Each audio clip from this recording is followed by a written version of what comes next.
மக்கள் விரும்புகிறார்கள், மக்களுடைய விருப்பமாக இருக்கிறது. 2026ல்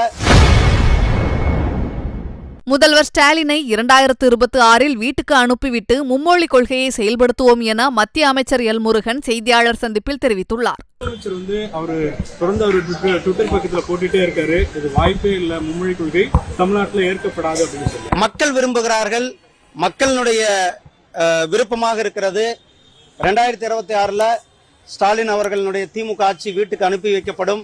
வீட்டுக்கு அனுப்பின உடனே மும்மொழி கொள்கை நிறைவேற்றி வைக்கப்படும் என்பது தமிழ்நாட்டு ஏற்கனவே அனைத்து மாநிலங்களுமே நிறைவேற்றி கொண்டிருக்கிறார்கள்.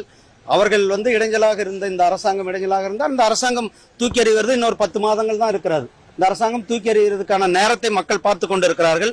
தூக்கி எறிந்த உடனே நாம் மும்மொழி கொள்கை நடைமுறைப்படும். மக்களினுடைய இன்றைக்கு பாருங்க, நான் சொன்னேன், இப்போ ஒரு சொன்னேன், 36 மணி நேரத்தில் கிட்டத்தட்ட 7 லட்சம் பேர் தானாக முன் வந்து கையெழுத்து போட்டிருக்கிறார்கள்.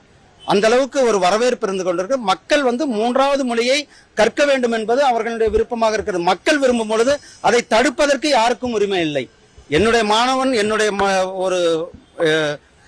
என்னுடைய மகன் இன்னொரு லாங்குவேஜை கற்கணும் அப்படிங்கும் போது அதை தடுப்பதற்கு யாருக்கும் உரிமை கிடையாது. அனைத்து சகோதரர்களுக்கும், அனைத்து தரப்பட்ட மக்களுக்கும் 3வது ஒரு மொழியை கற்பதற்கான வாய்ப்பை தமிழ்நாடு அரசாங்கம் உருவாக்கும். நாடாளுமன்றம் அதிகரிப்பு தொடர்பா அனைத்து கட்சி கூட்டத்தை நடத்திருக்கிறாரு. இது ஒரு மிகப்பெரிய ஒரு போலியான பிம்பத்தை கட்டமைப்ப முயற்சி செய்து கொண்டிருக்கிறார்கள். நாடாளுமன்றத்தில் இதை பத்தின ஒரு விவாதம் இல்லை, அல்லது பாராளுமன்ற விவகாரத்துறை அமைச்சகத்தில் இதை பத்தின ஒரு விவாதங்கள் இல்லை, அல்லது தேர்தல் கமிஷன்ல இதை பத்தின எந்த ஒரு விவாதமும் இல்லை. ஏதோ தூங்கி எந்திரிச்சாராம், அவர் கனவுல வந்துதான் ஒரு மிகப்பெரிய ஒரு கேலி கூத்தாக இருக்கிறது.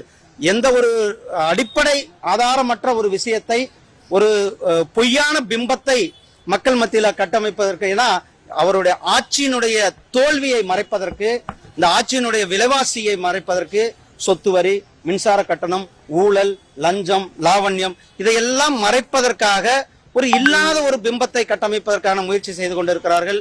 தமிழக அரசாங்கம், தமிழ்நாட்டினுடைய மக்கள் ரொம்ப தெளிவானவர்கள். மக்கள் இன்றைக்கு நடக்குவதெல்லாம் பார்த்து கொண்டிருக்கிறார்கள். செய்திகளை உள்ளது உள்ளபடி தெரிந்து கொள்ள ரெஃப்ளெக்ட் நியூஸை சப்ஸ்கிரைப் பண்ணுங்க.